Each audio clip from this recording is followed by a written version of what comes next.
Zara, marry me.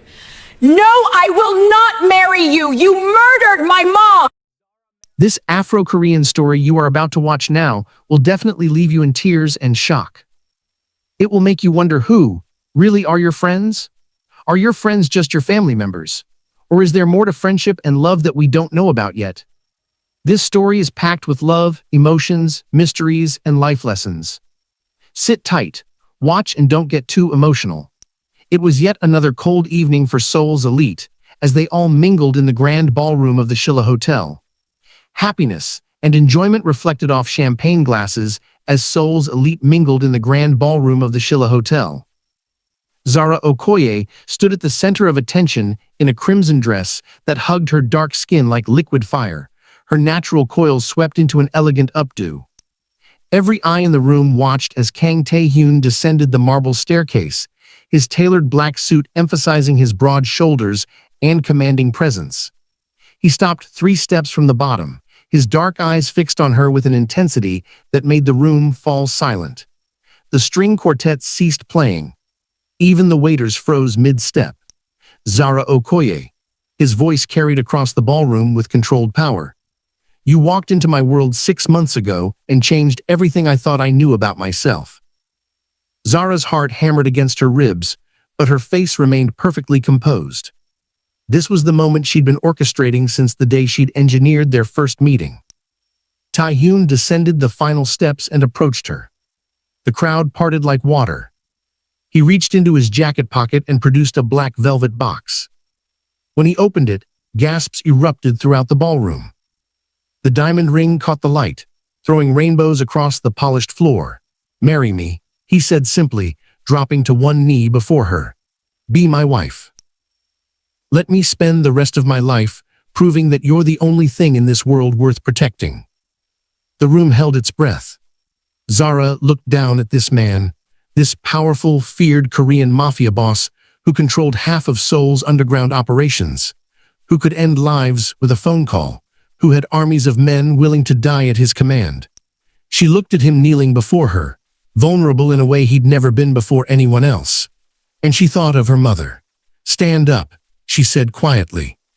Tae-Hyun's brow furrowed slightly, but he rose to his feet, still holding the ring box open between them. Zara's voice was steady, cold and loud enough for everyone to hear. "I can't marry you, Kang Tae-Hyun. I can't marry you because you murdered my mother." The ballroom erupted.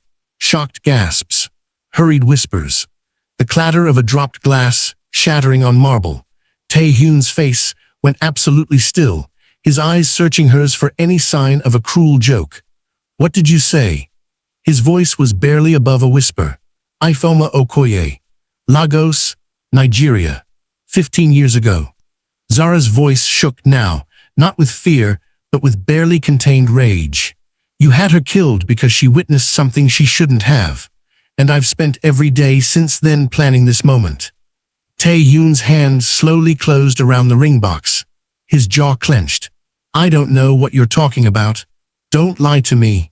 Zara's composure finally cracked. "Not after everything. Not after I let you." Her voice broke. She steadied herself. "I know what you did, and I want you to suffer the way I've suffered. I want you to feel what it's like to lose everything." She turned on her heel and walked toward the exit. The crowd parted for her this time too, but the energy was completely different. Fearful. Shocked. Behind her, she heard Tae-Hyun's voice, raw in a way she'd never heard it before. "Zara. Zara." She didn't turn back. She pushed through the heavy doors and disappeared into the Seoul night, leaving chaos and unanswered questions in her wake. 15 years earlier, Zara had been a child of 12 living in a modest apartment in Lagos with her mother, Ifeoma. Her father had died when she was 3, leaving Ifeoma to raise her alone while working as a translator for various international businesses. Ifeoma spoke 5 languages fluently, including Korean, which made her valuable to companies doing business across continents. Zara remembered her mother's laugh, warm and infectious. She remembered how Ifeoma would braid her hair on Sunday mornings while telling her stories about strong African queens who conquered empires. She remembered the smell of her mother's jollof rice, the way she hummed old Igbo songs while cooking. Most of all, she remembered the last time she saw her mother alive. It was a Thursday evening. Ifeoma had come home from work looking troubled, distracted. She'd kissed Zara's forehead and told her to finish her homework. Then she'd made a phone call in rapid Korean, her voice tense and frightened. Zara hadn't understood the words, but she'd understood fear. The next morning, Ifeoma was supposed to walk Zara to school. She never came out of her bedroom. When Zara finally pushed open the door, she found her mother on the floor, her eyes open and empty, a thin line of blood trailing from her nose. The official report said heart attack, natural causes. But Zara had seen the bruises on her mother's arms, the way her neck was positioned wrong, and she'd heard her mother's frightened phone call the night before. Zara was sent to live with her aunt in London. For years, she was just a traumatized child trying to survive grief. But as she grew older, the questions grew louder. Why would her healthy 38-year-old mother suddenly die of a heart attack? Why had the Nigerian police closed the investigation so quickly? Why had her mother's employer, a Korean import-export company, shut down operations the very next week? When Zara turned 18, she started digging. She learned Korean. She studied international business and criminal justice. She became obsessed with understanding the networks of power that operated in shadows. And slowly, painstakingly, she began to uncover connections. The company her mother had worked for was a front for money laundering. The operations had ties to Korean organized crime. And at the center of it all was a name that appeared again and again, Kang Tae-Hyun. By the time Zara was 25, she had a plan. She would infiltrate Tae-Hyun's world. She would get close to him. She would find proof of what he'd done. And then she would destroy him. It took 2 years to position herself correctly. She got a job at an art gallery in Seoul that catered to wealthy collectors, including members of Tae-Hyun's organization. She made herself visible at the right parties, cultivated the right connections. She learned everything about him, his habits, his preferences, his weaknesses. When they finally met, it was at a charity auction. She'd worn a gold dress that shimmered against her dark skin, her hair in long box braids decorated with gold cuffs. She'd positioned herself near a painting she knew he wanted, a modernist piece by a Korean artist who died young. "It's beautiful, isn't it?" she'd said without looking at him, knowing he was standing beside her. "Beautiful things are often the most dangerous," he'd replied. She'd turned then, meeting his eyes for the first time. Is that a warning? An observation? He'd studied her face with unsettling intensity. "I haven't seen you before. I'm new to Seoul. Still learning my way around. What brings you here? Unfinished business," she'd said truthfully. "What about you? Do you collect art or power?" He'd smiled then, a real smile that transformed his severe features. Why not both? That conversation had led to coffee. Coffee led to dinner. Dinner led to late-night walks through Seoul's gardens. Against all her expectations, Tae-Hyun wasn't the monster she'd imagined. He was intelligent, cultured, surprisingly funny. He spoke about art and philosophy. He was kind to restaurant staff. He remembered small details about things she'd mentioned in passing. She reminded herself constantly that it was an act, that he'd killed her mother, that he was a criminal who'd built an empire on violence and exploitation. But there were moments when doubt crept in, like when he told her about his own mother, who'd died when he was 15, leaving him and his younger brother Min Seok to fend for themselves in the brutal hierarchy of organized crime. Or when he showed her the scar on his shoulder from a knife fight he'd barely survived at 17. Or when he admitted that he was tired of the violence, that he wanted to transition his operations into legitimate business. "I've done terrible things," he'd told her one night as they stood on his penthouse balcony overlooking the Han River. "Things I can never take back. But I'm trying to be better than I was." She'd wanted to scream at him then, to demand he confess about Ifeoma. Instead, she'd let him pull her close, feeling his heartbeat against her cheek, hating herself for finding comfort there. The worst part was that her feelings became real. She fell for him despite everything. She fell for his rare smiles, his quiet protectiveness, the way he looked at her like she was the only thing in the world that mattered. She fell for the man behind the reputation, which made her planned betrayal even more necessary. She couldn't let emotion cloud her judgment. Her mother deserved justice. After the disastrous proposal, Zara returned to her apartment in Gangnam and collapsed against the door. Her hands were shaking. Her carefully constructed plan was complete, but she felt no satisfaction. Only a hollow ache in her chest. Her phone buzzed continuously. Messages from people who'd been at the party, demanding explanations. Calls from Tae-Hyun that she declined. A text from his second-in-command, Park Ji-hoon. You need to explain yourself. Now. She ignored them all and poured herself whiskey with trembling hands. She'd done it. She'd humiliated him in front of Seoul's most powerful people. She'd publicly accused him of murder. His reputation would never recover. People would question him, investigate him. His enemies would see weakness. So why did she feel like she was the one who'd been destroyed? A knock on her door made her jump. She checked the peephole and saw Tae-Hyun standing in the hallway, still in his suit from the proposal, his expression unreadable. I know you're in there, he said quietly. Please, Zara, just talk to me. She should ignore him. She should call the police. She should do anything except what she did, which was open the door. They stared at each other across the threshold. Up close, she could see the devastation in his eyes, the confusion and hurt he was trying to hide behind stoic control. Tell me about your mother, he said. Tell me everything. Why? So you can figure out which loose end you forgot to tie up. Pain flashed across his face.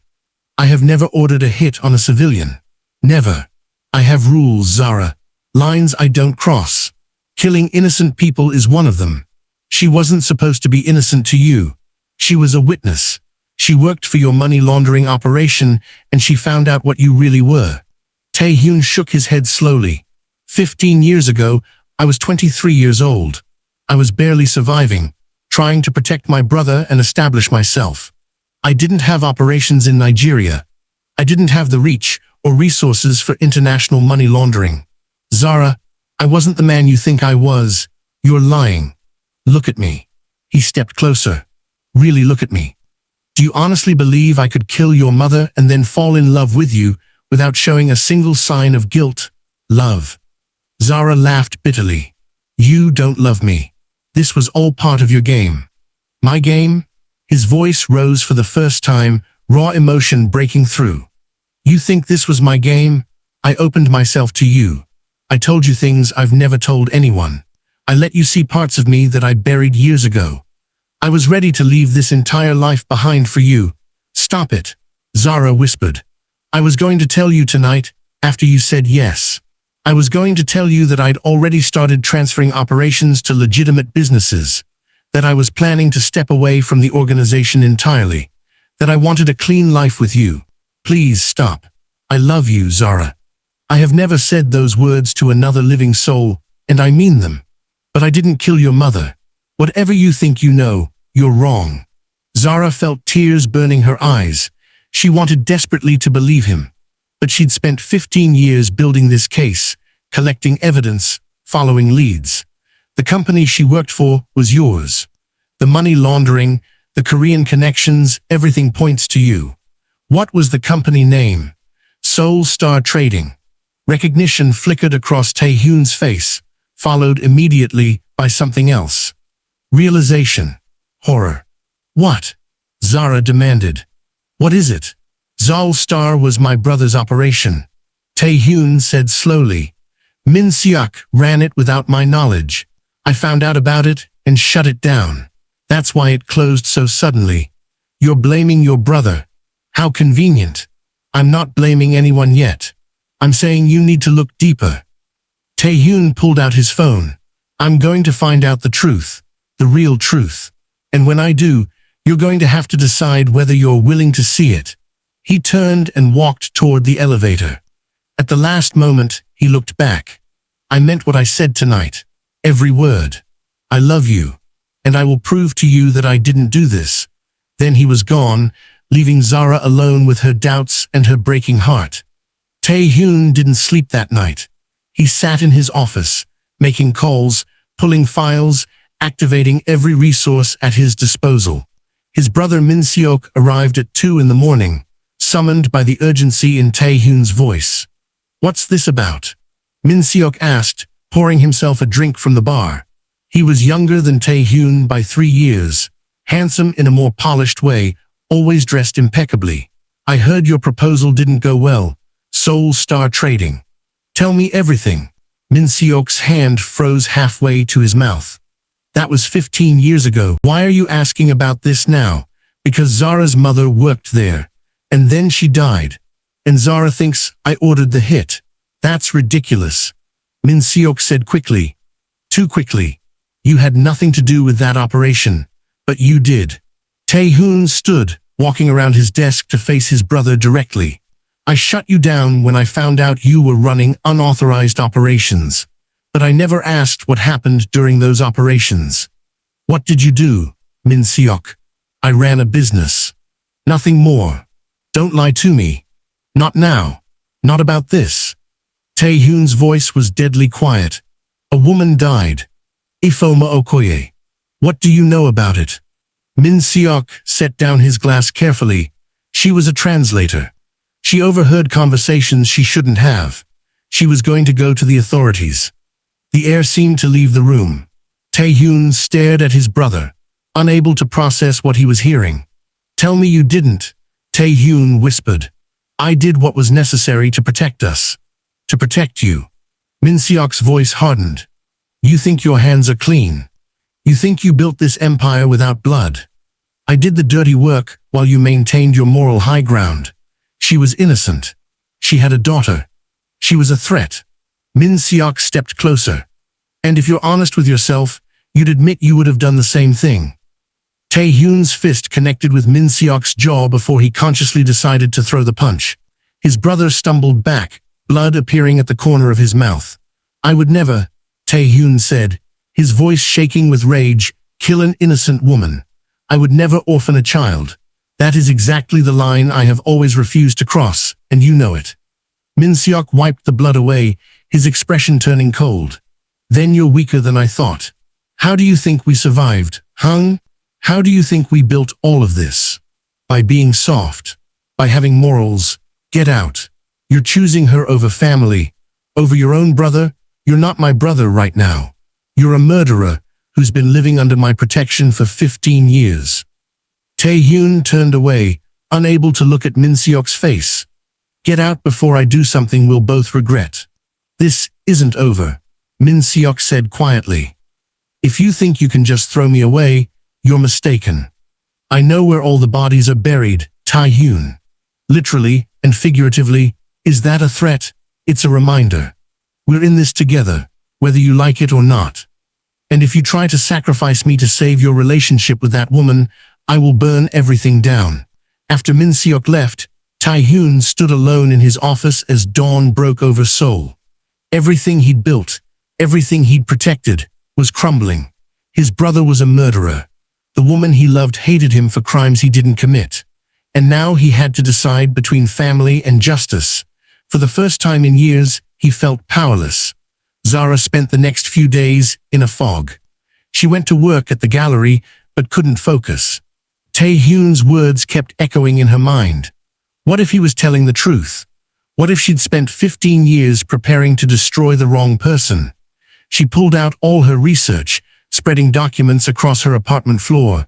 She'd been so certain. The connections had seemed so clear. But now she forced herself to look at everything with fresh eyes. Seoul Star Trading had operated for 8 months before shutting down abruptly. The timing matched her mother's death.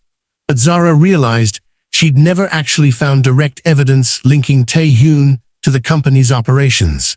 She'd assumed, based on the broader organizational structure, on the fact that everything in the Kang family operation eventually led back to him. What if it hadn't in this case? She started researching Min-seok, Tae-Hyun's younger brother. He kept a lower profile, but he was deeply embedded in the organization.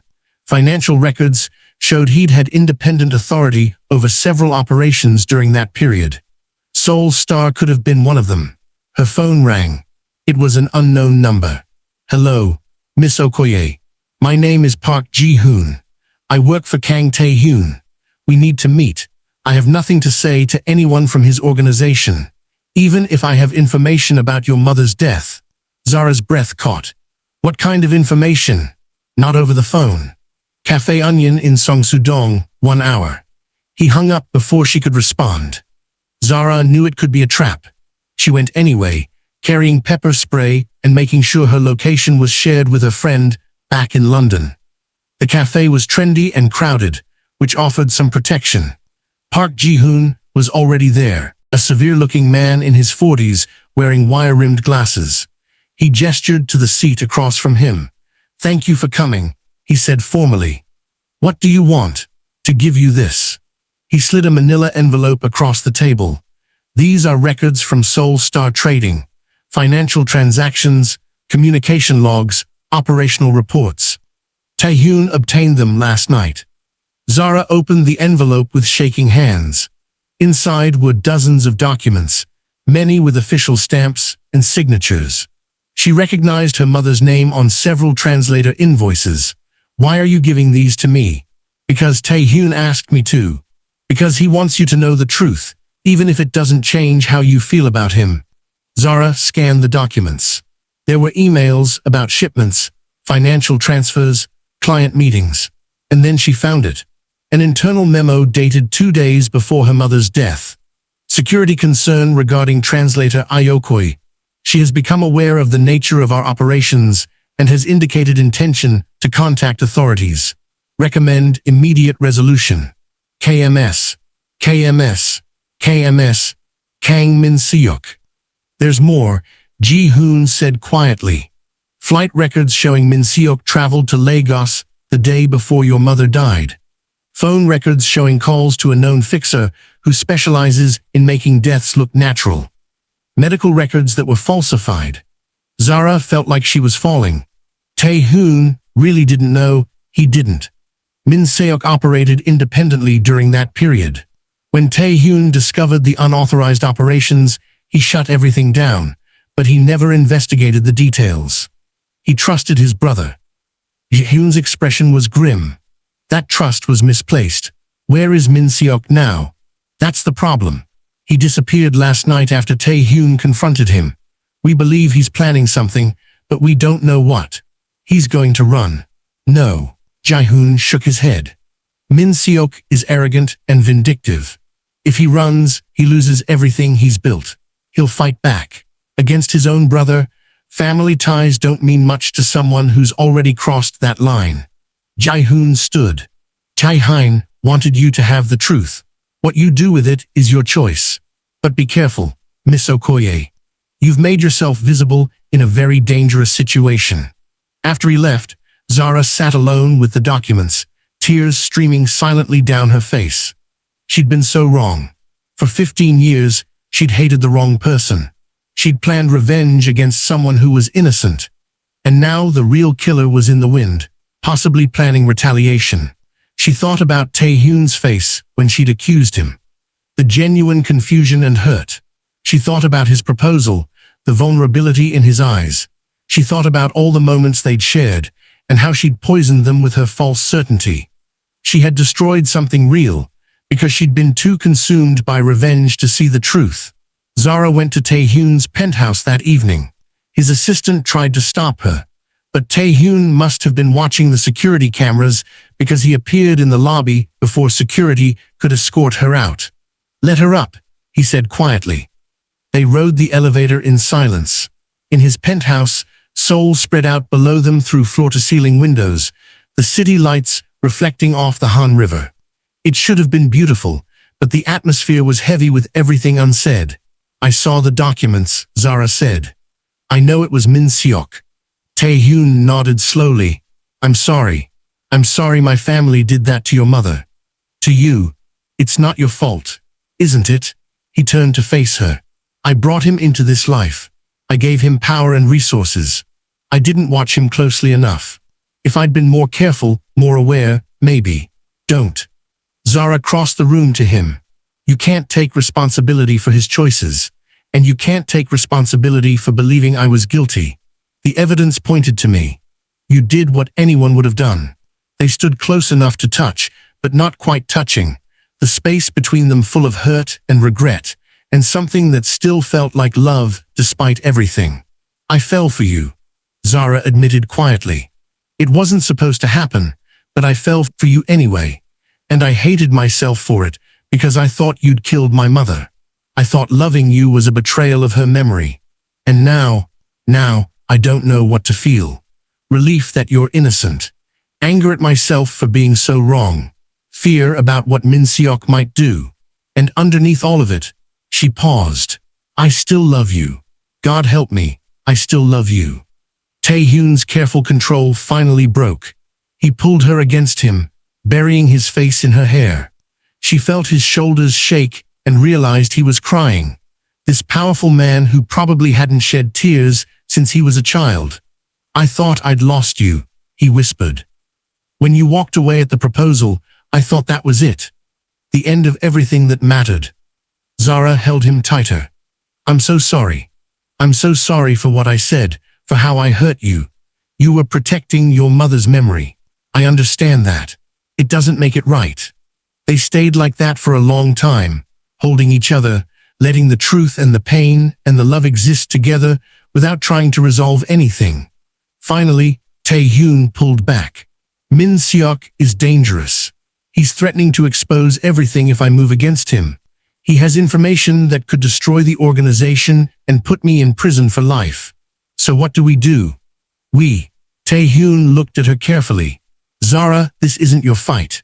You've already lost your mother to my family. I won't let you risk anything else. He killed my mother.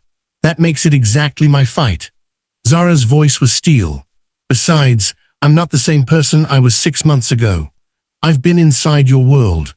I know how it works. I can help. It's too dangerous. Everything about this has been dangerous from the start. I didn't come this far to walk away now. Tae-Hyun searched her face. If we do this together, there's no guarantee we'll survive. Min Seok has loyalists in the organization. He has resources and connections, and he has nothing to lose anymore. Then we'd better be smarter than him. A small smile touched Tae-Hyun's lips, the first real one she'd seen since the proposal.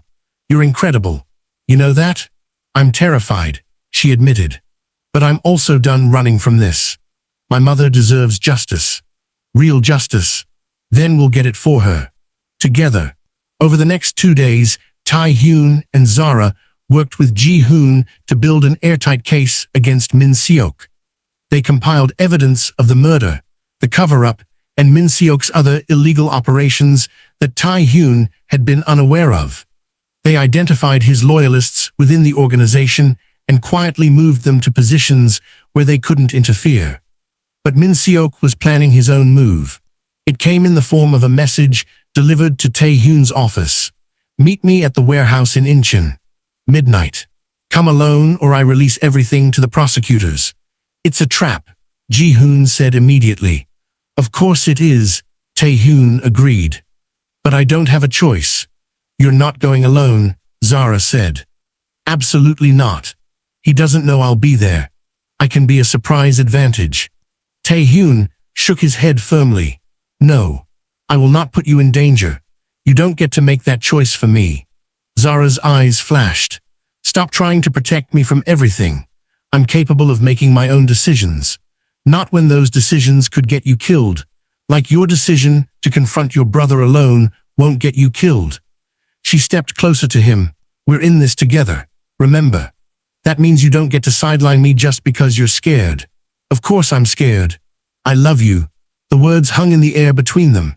Tae-Hyun had said it before, but not like this. Not with this raw desperation. I love you too, Zara said quietly. Which is exactly why I'm not letting you face him alone. They argued for another hour, but eventually, Tae-Hyun conceded. They would go together, with Ji-hoon and a small team positioned nearby for backup. It wasn't perfect, but it was the best option they had. The warehouse in Incheon was exactly the kind of place where bad things happened. abandoned, isolated, full of shadows and echoes. Tae-Hyun and Zara arrived at midnight, their footsteps echoing on the concrete floor. Min Seok was waiting in the center of the vast space, standing under a single hanging light like an actor on a stage. He looked calm, almost serene. "You brought her," he observed. "How touching. Let's end this, Min Seok," Tae-Hyun said. "You killed an innocent woman. You need to answer for that." "Answer to who?" "You." Min Seok laughed. "You're not exactly in a position to judge, Hung.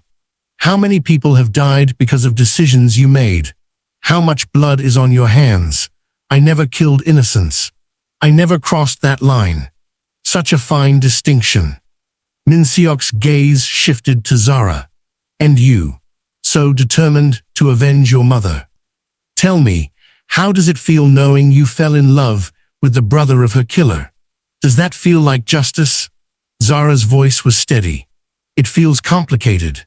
But at least I know the truth now. The truth." Min Seok pulled out a phone. "Here's a truth for you. With one call, I can send evidence of every crime Tae-Hyun has committed to the prosecutors. Money laundering, racketeering, conspiracy to commit murder in cases where he gave the orders, even if he didn't pull the trigger himself. He'll spend the rest of his life in prison." "Then, why haven't you made the call?" Tae-Hyun asked. "Because I'm giving you a choice. Walk away. Let me take over operations. Disappear with your girlfriend and never come back. In exchange, your secrets stay buried. And if I refuse, then I destroy you. And honestly, Hung, I don't think you'll survive in prison. Too many enemies. Too many scores to settle." Tae-Hyun was quiet for a moment. Then he did something that surprised everyone, including Zara. He laughed. "What's funny?" Min Seok demanded. "You are. You actually think you have leverage here." Tae-Hyun pulled out his own phone. "While you've been posturing and making threats, I've been cleaning house. Your loyalists have been reassigned. Your offshore accounts have been frozen. Your insurance files have been located and copied. And most importantly," he turned the phone to show a video playing. "I've already sent everything about Zara Okoye's murder to the international authorities." Min Seok's face went white. "You wouldn't." "I already did. About 3 hours ago. They should be issuing an arrest warrant any minute now. You sacrificed yourself to take me down." "No. I gave them you and only you. I've been transitioning operations to legitimate business for months. Most of what you think you have on me is either outdated or fabricated. The real evidence points to you." Min Seok's composure shattered. "You betrayed me. Your own brother. You betrayed yourself when you killed an innocent woman." Tae-Hyun's voice was hard. "Family doesn't mean you get to escape consequences." Min Seok's hand moved to his jacket. Zara saw it before Tae-Hyun did, saw the gun emerging. She moved on instinct, putting herself between them. "Zara, no." Tae-Hyun grabbed her, pulling her aside just as the shot rang out. The bullet meant for Tae-Hyun buried itself in a concrete pillar. Ji-Hoon and his team burst through the warehouse doors, weapons drawn. "Drop it, Min Seok," Ji-Hoon shouted. But Min Seok had already realized he'd lost. Zara saw it in his eyes, the moment when calculation turned to desperation. He raised the gun again, but this time he pointed it at Zara. "If I can't have the organization, you can't have her," he said to Tae-Hyun. Everything seemed to happen in slow motion. Zara saw Min Seok's finger tighten on the trigger, saw Tae-Hyun move toward her, saw Ji-Hoon raising his own weapon. The shot, when it came, wasn't from Min Seok's gun. Ji-Hoon had fired first, his bullet catching Min Seok in the shoulder. The gun clattered from Min Seok's hand as he fell to his knees, clutching the wound. "It's over," Tae-Hyun said quietly, standing over his brother. "It's finally over." Police sirens wailed in the distance, growing closer. Min Seok looked up at Tae-Hyun with something that might have been hate or might have been grief. "I did it for us," he whispered. "Everything I did for us." "No," Tae-Hyun said. "You did it for yourself. And now you'll face the consequences." The police arrived and took Min Seok into custody. As they led him away, he didn't look back at his brother. Not even once. The next few weeks were chaos. Min Seok's arrest made international headlines. The investigation into Ifeoma's murder was reopened officially, and this time, with Min Seok's confession and the mountain of evidence Tae-Hyun had provided, justice moved forward. Zara testified before international investigators, telling them everything about her mother, about the fear in Ifeoma's voice that last night, about the suspicious circumstances of her death. It was painful, ripping open wounds that had never properly healed, but it was also cathartic. For the first time in 15 years, people were listening. People were believing her. Tae-Hyun kept his promise about transitioning to legitimate business. He cooperated fully with authorities, providing information about criminal operations in exchange for immunity on older charges. Some of his former associates saw it as betrayal. Others saw it as evolution. Either way, the Kang organization, as it had existed, was dismantled piece by piece. Through it all, Zara stayed by his side. Not because she felt obligated, but because she chose to. They'd both lost so much, both been shaped by violence and grief. But they'd also found something real in the wreckage. One evening, 2 months after Min Seok's arrest, Zara and Tae-Hyun stood on the balcony of his penthouse. The city lights glittered below them, and for the first time in as long as either could remember, the future felt like something other than a threat. "The trial starts next week," Tae-Hyun said quietly. "Are you ready?" "I don't know if anyone's ever ready to face their mother's killer in court," Zara replied. "But I'll do it. I need to look him in the eye and let him know that he didn't win. That despite everything he did, despite the pain he caused, I survived. I'm here. And my mother's memory is honored." Tae-Hyun reached for her hand, lacing their fingers together. "She would be proud of you, of your strength, your determination. She would have liked you, I think," Zara said softly. "Not what you were, but what you're becoming. What am I becoming? Someone free." Zara turned to face him fully. "You're not defined by your past anymore. You're choosing who you want to be." "I'm choosing you," Tae-Hyun said. "Every day, I choose you. Even after everything I put you through, the accusations, the public humiliation, especially because of that. You came after me for justice. You were willing to sacrifice your own happiness to honor your mother. That's not something to apologize for, Zara. That's something to admire." She leaned her head against his shoulder, and they stood together in comfortable silence, watching Seoul breathe and pulse below them. The trial was grueling. Min Seok's lawyers tried every tactic they could think of, attempting to discredit evidence, questioning witness testimony, painting Min Seok as a victim of circumstances. But the evidence was overwhelming. The falsified medical records, the flight manifests, the communication logs, the money trail to the fixer, and most damning of all, Min Seok's own words during his confrontation with Tae-Hyun, which had been recorded by Ji-hoon's team as insurance. Zara sat in the courtroom every day, her back straight, her expression composed.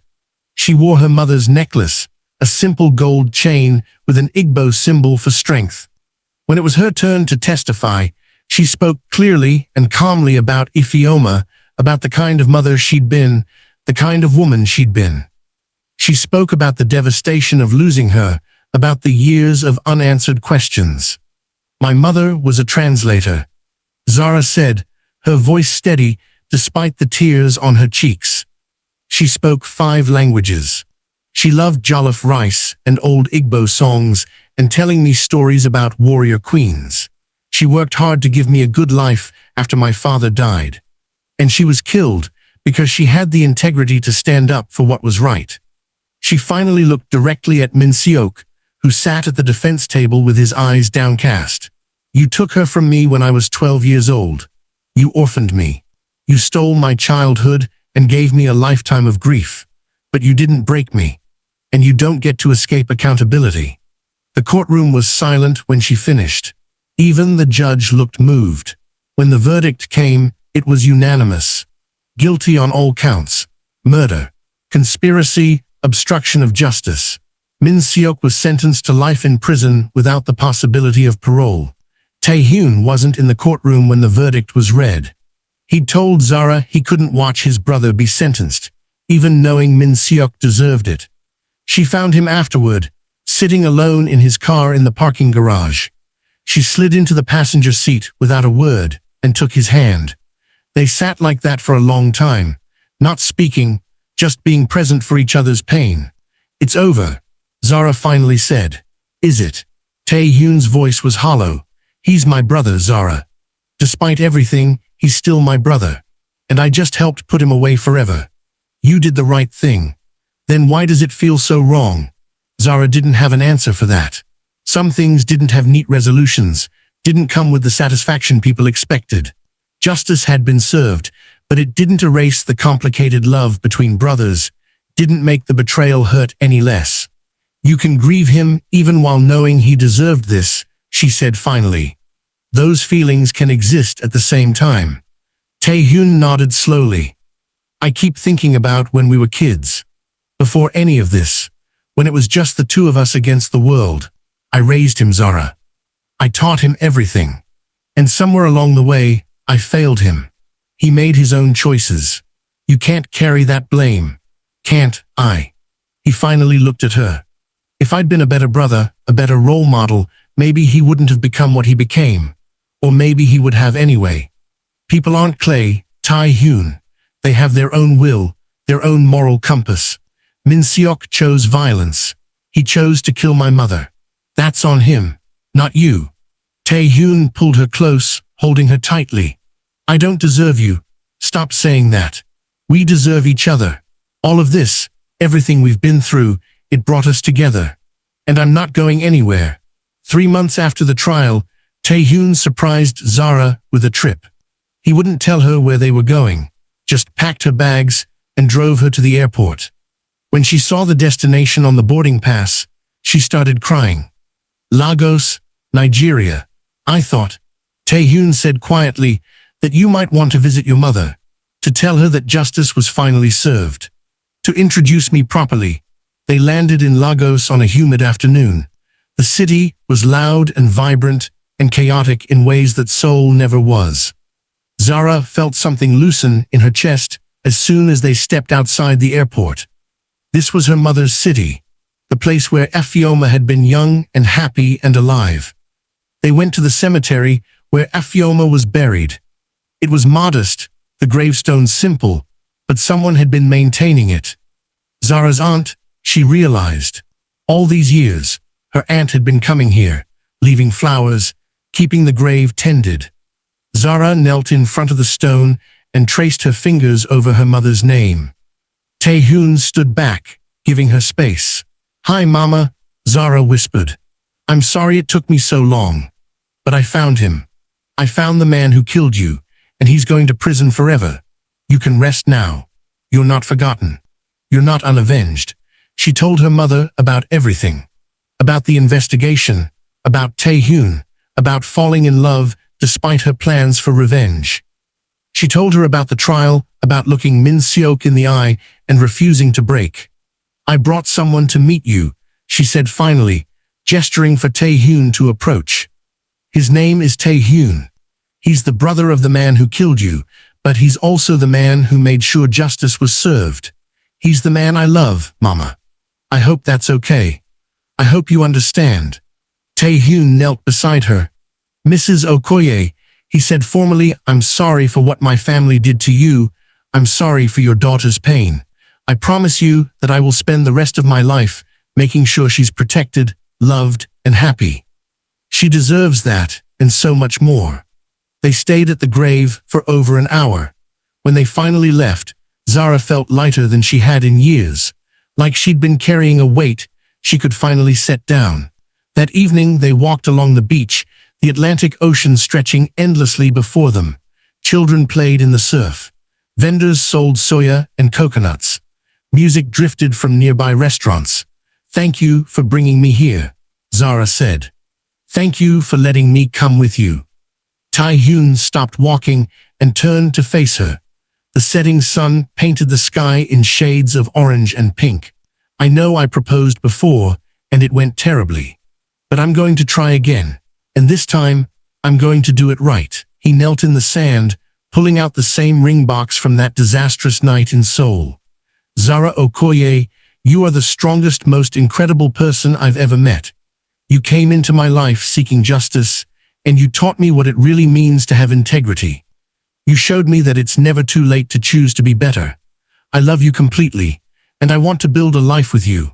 A real life, based on truth and honesty and choosing each other every single day.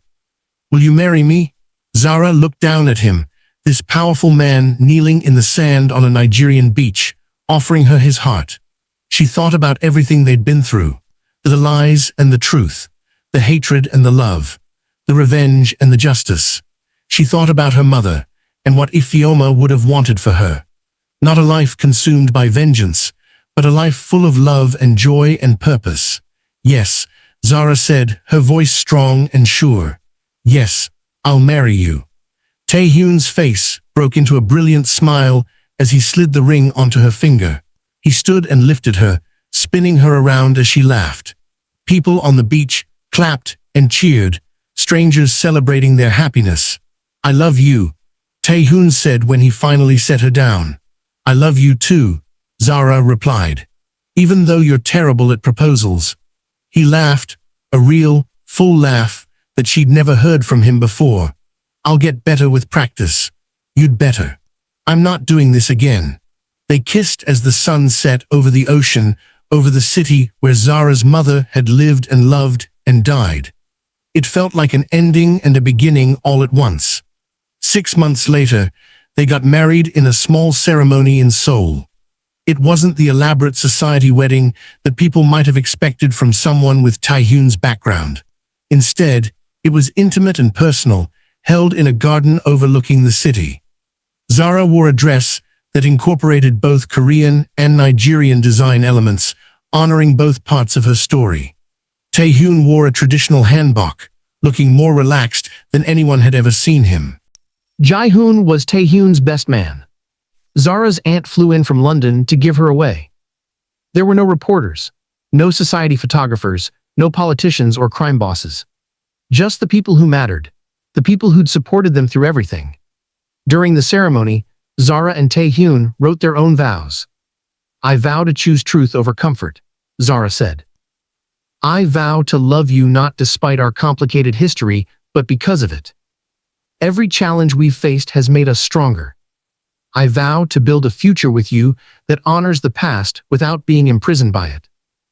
Tae-Hyun's voice was thick with emotion as he spoke his vows. I vow to be worthy of your trust. I vow to never stop working to be the man you deserve. I vow to protect what we've built together and to remember that strength isn't about power over others, but about having the courage to be vulnerable with you. When the officiant pronounced them married, the small gathering erupted in applause. Zara and Tae-Hyun kissed, and for the first time in either of their lives, the future felt full of possibility instead of danger. The reception was joyful and intimate.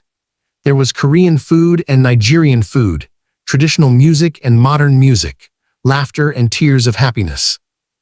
Zara's aunt told embarrassing stories about Zara as a child.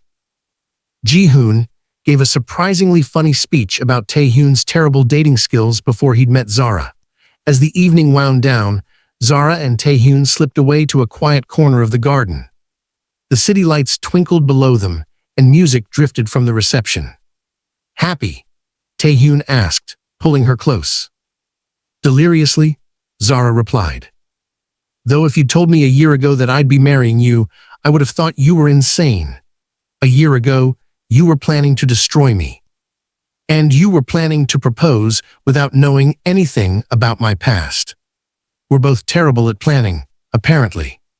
He kissed her forehead. But somehow we figured it out. We did. Zara leaned into him, feeling the steady beat of his heart.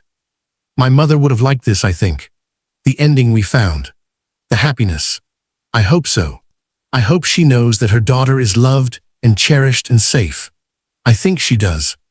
Zara looked up at the stars. I think she's been watching over us this whole time, making sure we found our way to each other. They stood together in the garden, husband and wife, two people who'd found love in the most unlikely circumstances. Their story had started with hatred and revenge, with pain and loss and the desire for justice. But it had evolved into something bigger, something more profound. It had become a story about healing, about choosing love over hate, about the courage it takes to forgive, not because someone deserves it, but because holding on to rage destroys you from the inside out. Zara had gotten justice for her mother. Min Seok was in prison, paying for his crime. But more importantly, she'd found peace. She'd found a partner who understood her pain because he carried his own. She'd found a future that honored her past without being defined by it. And Tae-Hyun had found redemption, not because he'd been guilty of the crime Zara had accused him of, but because he'd been complicit in a world that made such crimes possible. By walking away from that world, by choosing a different path, he'd broken a cycle that had defined his entire life. If you've been captivated by Zara and Tae-Hyun's journey from revenge to redemption, from hatred to love, please hit that like button and subscribe to our channel for more powerful stories that will keep you on the edge of your seat. Drop a comment below telling us what you thought about this emotional roller coaster. Did you see the twist coming? What would you have done in Zara's position? And don't forget to share this video with someone who loves intense, emotional storytelling. Your support means everything and helps us bring you more incredible stories like this one. The city of Seoul stretched out below them, full of millions of stories, millions of lives intersecting and diverging. Somewhere in that vast urban landscape, other people were dealing with their own pain, their own quests for justice, their own complicated journeys toward healing. But tonight, in this garden, Zara and Tae-Hyun had their own story. And it was a good one. Not perfect, not without scars, but real and honest and theirs. Ready to start our life together? Tae-Hyun asked. Zara smiled, squeezing his hand. I've been ready since the moment I stopped trying to destroy you and started trying to understand you. That's oddly romantic. We're an oddly romantic couple. He laughed and pulled her back toward the reception, where their friends were waiting, where music was playing, where joy was abundant. As they walked, Zara glanced back one more time at the night sky, silently thanking her mother for the strength she'd inherited, the values she'd been taught, the love she'd been shown. Justice had been served. The guilty had been punished. But more than that, healing had begun. And in the end, that was the greatest victory of all. Months turned into years. Tae-Hyun's legitimate businesses thrived. He became known not as a former crime boss, but as a successful entrepreneur who'd turned his life around. He gave talks about redemption and second chances. He donated to organizations that helped at-risk youth avoid the path he'd once walked. Zara continued working in art, eventually opening her own gallery that showcased both Korean and African artists. She created a foundation in her mother's name that provided education and support for children who'd lost parents to violence. Every life the foundation touched was a tribute to Ifeoma's memory. They traveled frequently, splitting time between Seoul and Lagos, never forgetting either part of their story. They visited Ifeoma's grave every year on the anniversary of her death, bringing flowers and sharing updates about their lives. And they built a family. 2 years after their wedding, they welcomed a daughter. They named her Ifeoma, after Zara's mother. Little Ifeoma had her mother's dark skin and her father's intense eyes, and from the moment she was born, she was loved beyond measure. Tae-Hyun proved to be a devoted father, the kind of parent he'd never had himself. He was gentle and patient, teaching Ifeoma Korean and helping her understand her mixed heritage. He told her stories about both sides of her family, never shying away from the complicated truths. Zara watched him with their daughter and fell in love with him all over again. This man who'd been raised in violence had chosen gentleness. This man who'd been taught that power meant domination had learned that real strength meant vulnerability. On their 5th wedding anniversary, they returned to the beach in Lagos, where Tae-Hyun had proposed for the 2nd time. This time, they brought little Ifeoma, who was 3 years old and endlessly curious about everything. "Mama, why is the water so big?" Ifeoma asked, staring at the ocean with wide eyes. Because it holds all the stories of the world, Zara said, picking her up. Every wave carries a different story. What's our story? The little girl asked. Zara and Tae-Hyun exchanged glances, smiling. Our story, Tae-Hyun said, taking his daughter's small hand, is about two people who thought they knew everything, but had to learn that love is more powerful than revenge. What's revenge? It's when you want to hurt someone because they hurt you, Zara explained gently. But your father taught me that forgiveness is braver than revenge. And your mother taught me that justice matters, Tae-Hyun added. That we have to stand up for what's right, even when it's hard. Little Ifeoma considered this seriously. I want to be brave like you. You already are, Zara said, kissing her daughter's forehead. You're braver than both of us. They played on the beach as the sun set, building sandcastles and chasing waves. Watching Ifeoma laugh and play in the same city where her grandmother had lived, Zara felt a profound sense of completion. The cycle of violence and pain had been broken. The next generation would grow up knowing love and security. That night, after Ifeoma was asleep, Zara and Tae-Hyun sat on their hotel balcony overlooking the ocean. Do you ever regret it? Tae-Hyun asked quietly. Giving up your revenge? Choosing me instead? Never, Zara said firmly. Revenge would have destroyed me. It was already destroying me, making me into someone I didn't want to be. Loving you saved me. I think we saved each other. Maybe that's what love is. Mutual salvation. Tae-Hyun pulled her close. I think about Min Seok sometimes. Wonder how he's doing in prison. Wonder if he has any regrets. Do you want to know? I'm not sure.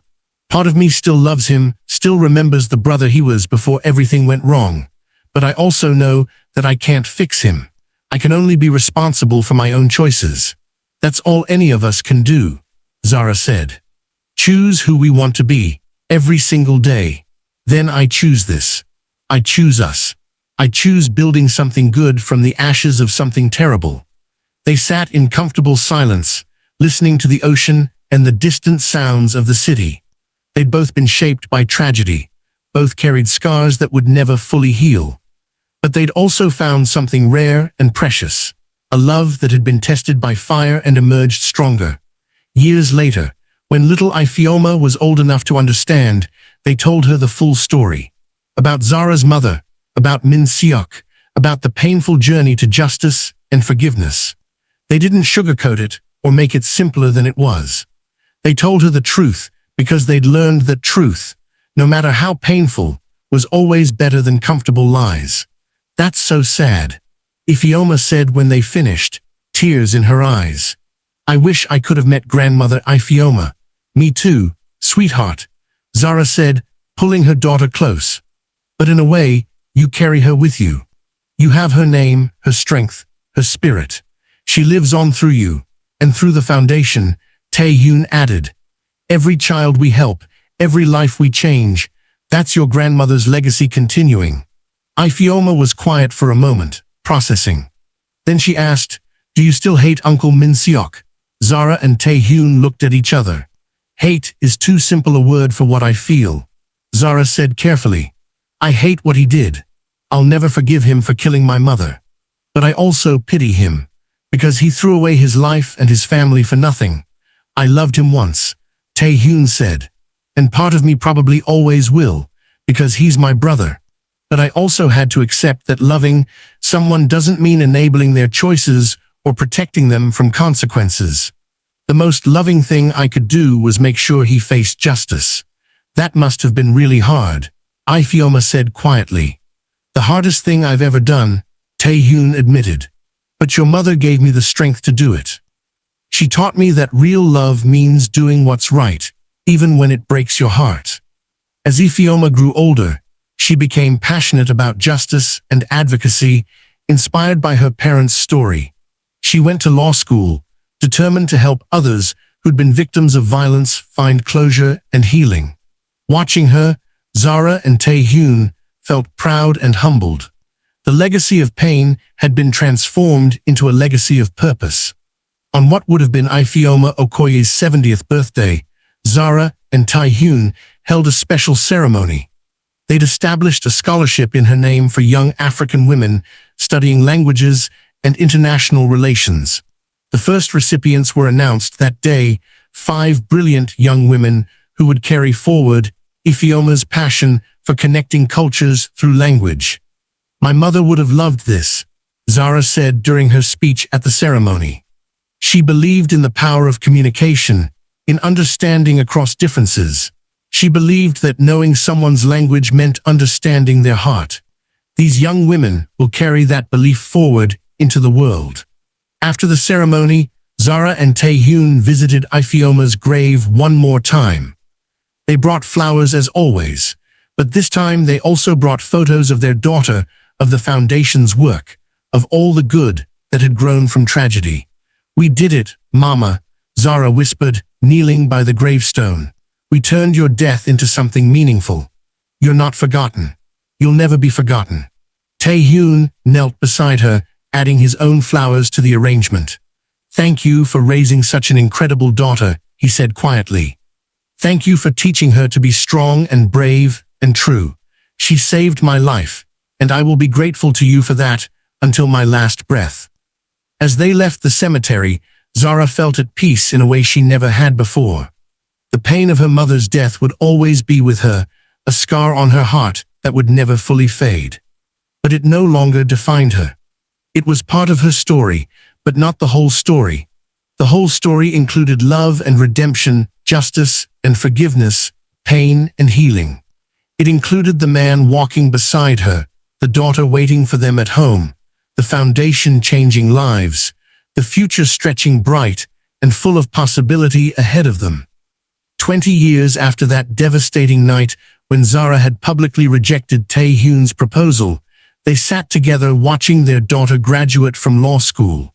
Ifeoma walked across the stage to receive her diploma, and Zara squeezed Tae-Hyun's hand tightly. "We did good," she whispered.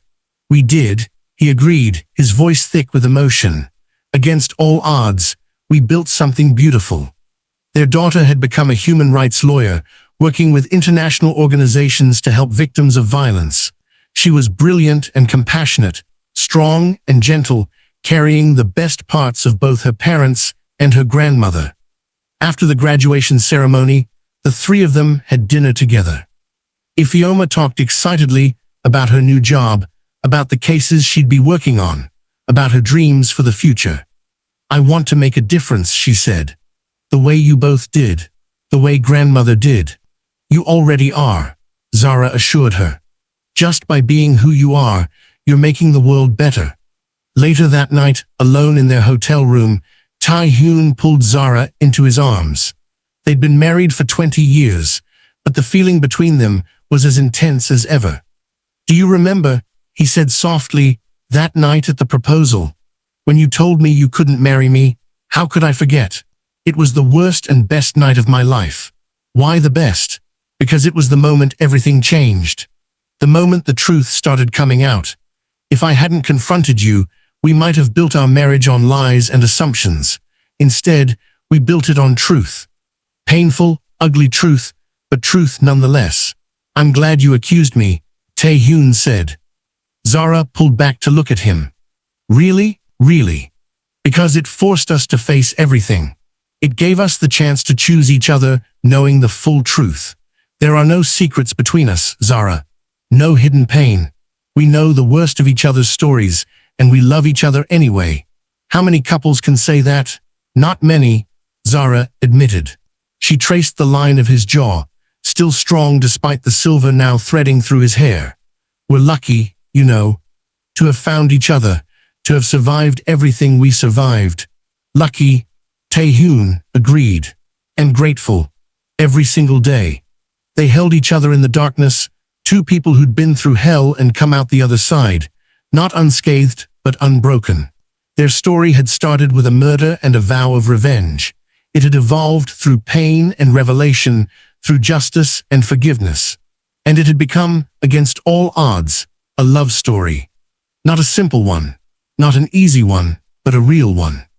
The kind of love that endures because it's been tested, because it's been chosen consciously and deliberately, day after day, year after year.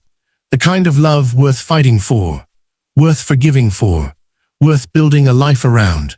As they drifted off to sleep, Zara thought about everything they'd been through. The pain and the healing, the revenge and the redemption, the hate and the love. And she thought about her mother, somewhere in the universe, watching over them all.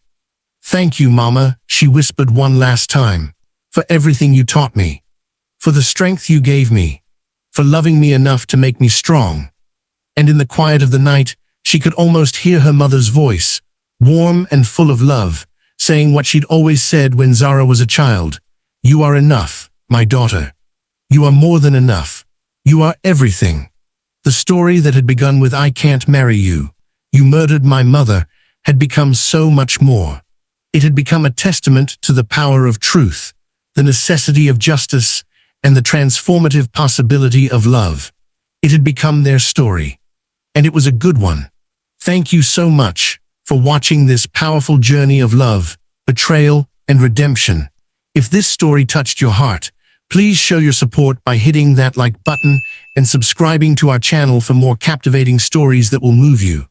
Share this video with friends who love deep, emotional narratives, and let us know in the comments what part of Zara and Tae-Hyun's story resonated with you most. Your engagement helps us create more content like this. Until next time, remember that sometimes the most beautiful love stories are born from the darkest moments, and that choosing forgiveness over revenge takes the greatest courage of all.